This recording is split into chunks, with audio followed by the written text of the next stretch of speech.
මම මේක ගැන දන්න හින්දා මං කියන්නේ කලින් ආණ්ඩුවල මද්ද්‍රව්‍ය එහෙම මේ ආණ්ඩුවේ වගේ ඇල්ලුවෙත් නැහැ. ওই කිලෝ කීපයක් ඇල්ලුවා ඒවා එක්ක කුරක්කම් පිටි වුණා එක්ක මොනවා හරි වෙනින් මද්ද්‍රව්‍ය නෙමෙයි වුණා. එතකොට ඒකේ භයානකකම තමයි මද්ද්‍රව්‍ය ඇල්ලුවා කියලා පෙන්නුවට ඒවා ආපහු මේ මාකට් එකට යනවා මේ මද්ද්‍රව්‍ය. දැන් මේ ආණ්ඩුව කිලෝ ගණන් අල්ලනවා.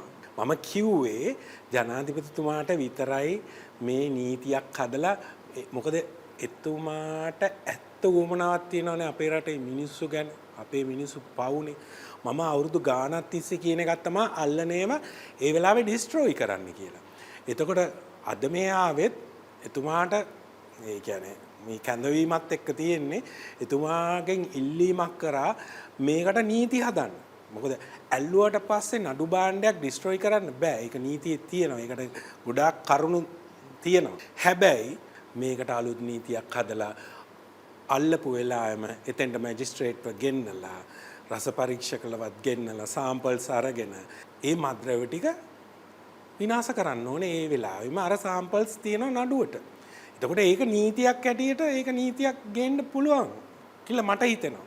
මොකක් හරි ක්‍රමයකින් ඒ ටික විනාශ වෙන්න ඕනේ විනාශ කරන්න ඕනේ. අදත් ජනාධිපතිතුමාට කිව්වා මේක කරන්න කියලා පොරොන්දු වුණා.